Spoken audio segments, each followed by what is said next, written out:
Behold, the Lord makes the earth empty and makes it waste, distorts its surface, and scatters abroad its inhabitants. And it shall be, as with the people, so with the priest, as with the servant, so with his master, as with the maid, so with her mistress, as with the buyer, so with the seller, as with the lender, so with the borrower, as with the creditor, so with the debtor. The land shall be utterly plundered, for the Lord has spoken this word. Isaiah 24, 1-3. Bible Nuclear War. All War is Nuclear, Part 1. Is nuclear war in the Bible? Many are familiar with the book of Revelation and similar passages about what are called the end times.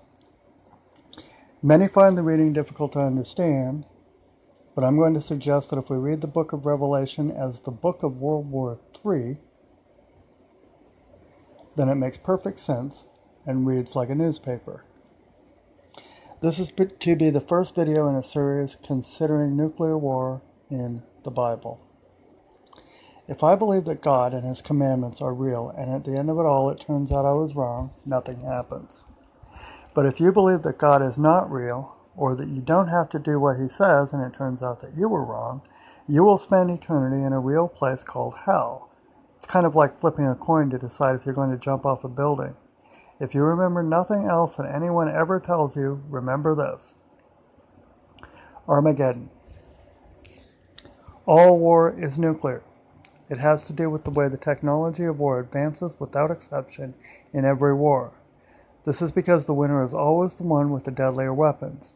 Just as every audition is part of the grand finale and every tryout part of the big playoff game, so all war is nuclear. First, men fought with sticks, but they were defeated by those who fought with rocks, who were defeated by those who used rocks on sticks, who were defeated by the sharp rocks on sticks team, and so on until there's only one game left. You see? All war is nuclear.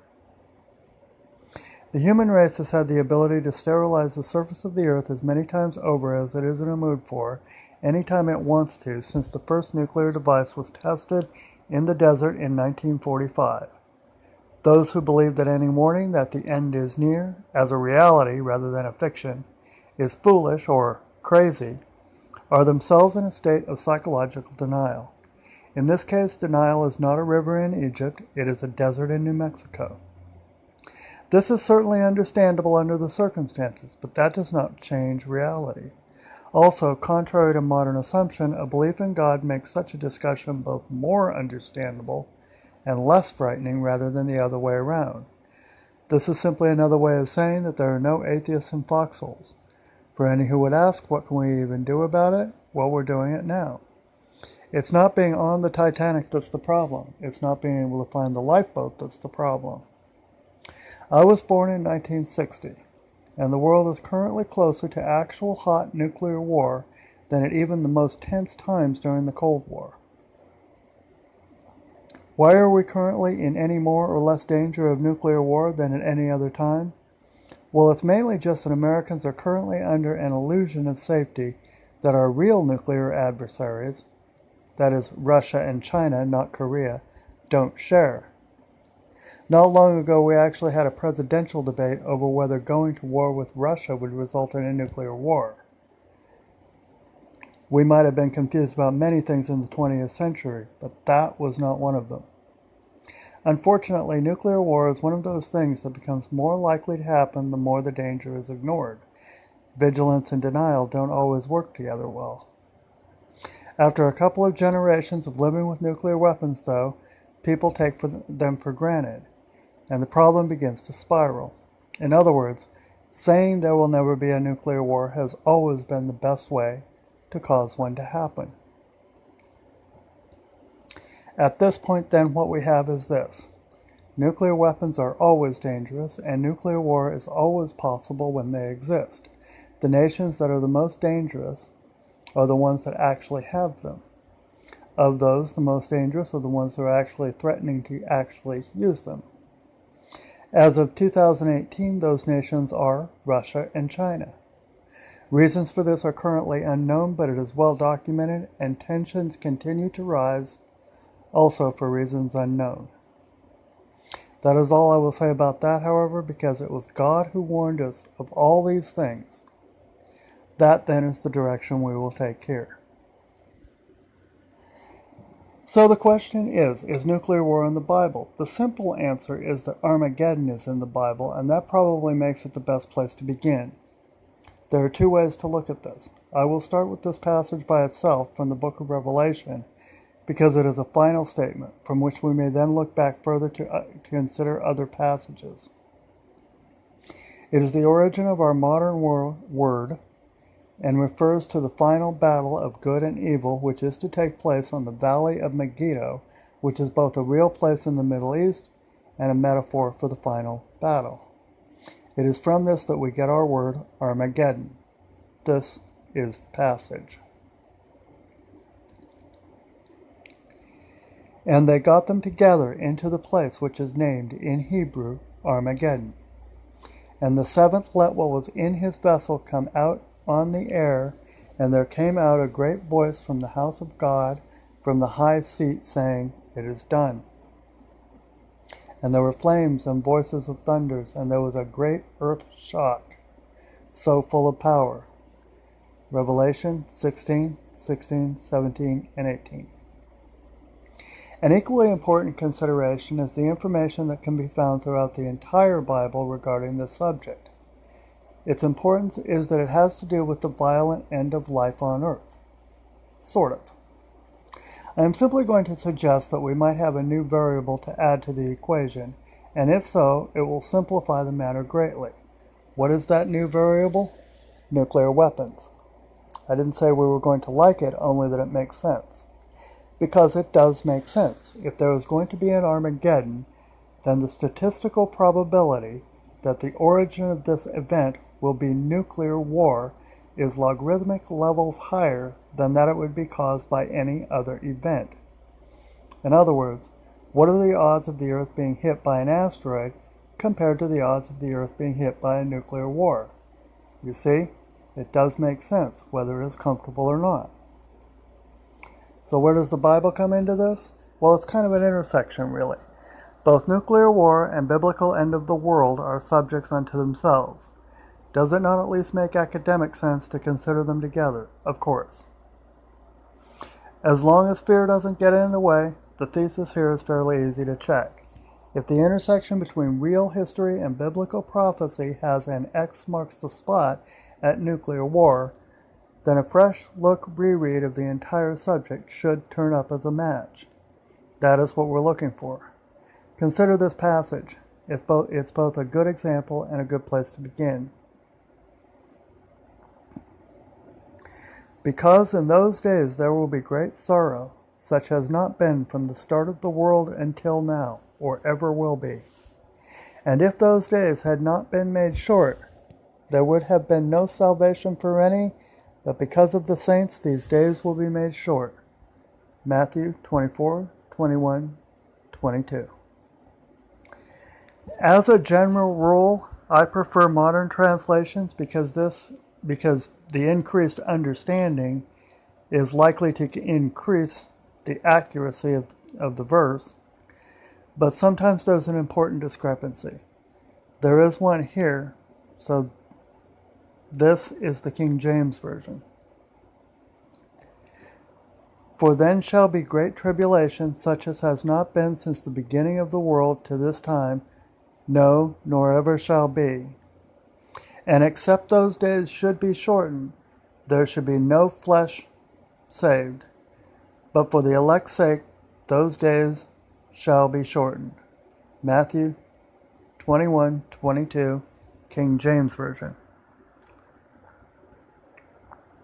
So this passage is in Matthew 24, and it is the chapter where Jesus is speaking about the end of the world. He covers quite a few points, but I think this is the most important one. This is because it is here that Jesus says without any doubt that the world as we know it will end and end violently. Yet already we have a problem. The King James Bible says that no flesh would be saved, but other translations say no salvation for any. What's the difference?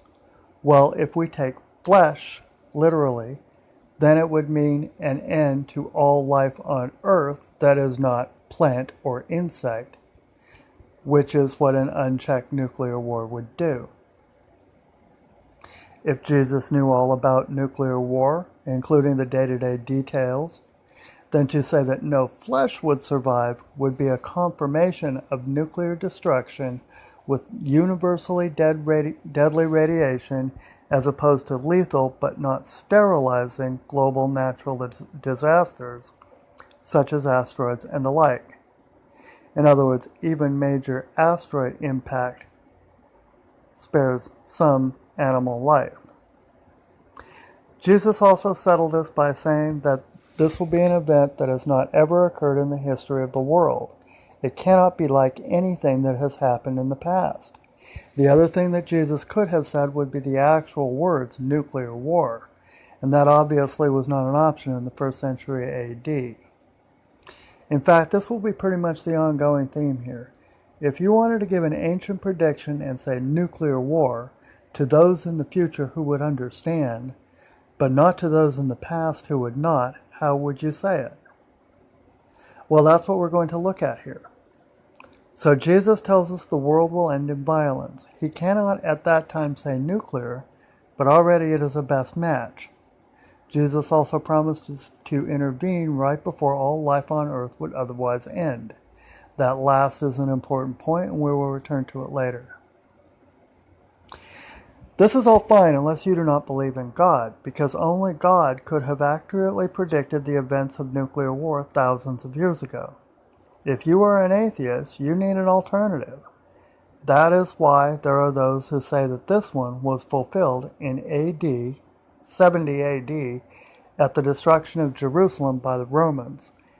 And this is what no salvation means. To understand this, understand that for an atheist there is not and cannot possibly be any such thing as prophecy.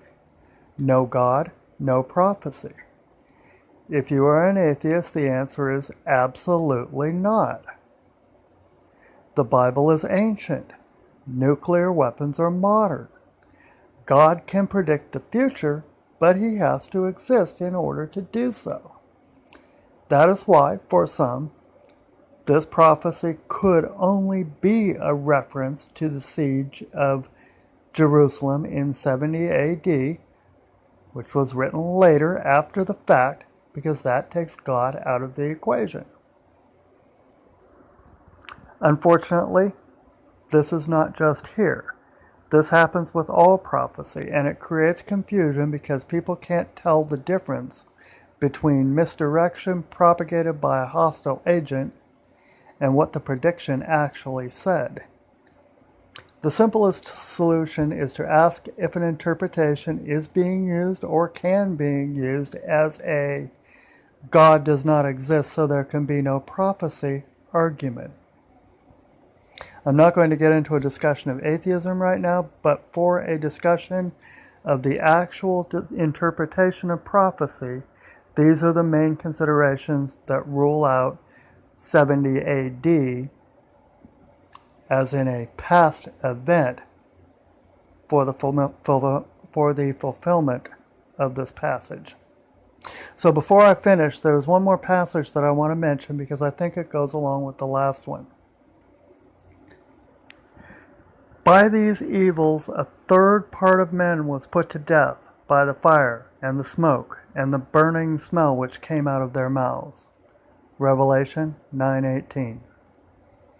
The book of Revelation begins with a review of the churches, which does need to be covered. After that, however, it opens with a bang, and the actual size of that bang is worth noting. If it is nuclear, it is not World War III, but rather World War III, a short post-apocalypse, and then World War IV. This is consistent with current nuclear superpower strategy of escalation. It also would answer some other questions, one of them being that the escalation scenario would then involve a combination of natural and man-made disasters with a cumulative effect. In any case, it is a disaster unlike any other in history. It happens suddenly, and the first strike causes the death of approximately 2 billion people in today's numbers. Is there hope? Can we do anything?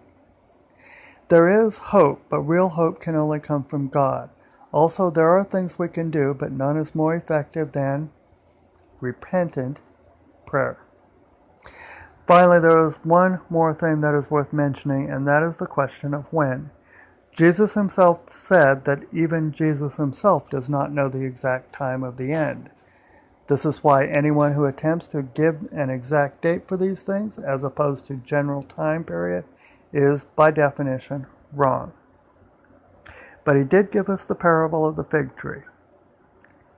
Now, take an example from the fig tree. When her branch has become soft and puts out its leaves, you are certain that the summer is near. Even so, when you see all these things, you may be certain that he is near, even at the doors. Matthew 24, 32, 33. We know that this can have several meanings because he said these things. Still, what would be more common sense than to predict that nuclear war will happen shortly after nuclear weapons have been invented? This would simply mean that when that particular tree budded in 1945, then we would not have long, historically speaking, to wait. That, probably more than anything else, may be the answer to when. It has now been going on 75 years that we have had nuclear weapons, as both a prediction of being at the door and as enough time for humanity to become complacent and off guard. We are in that time.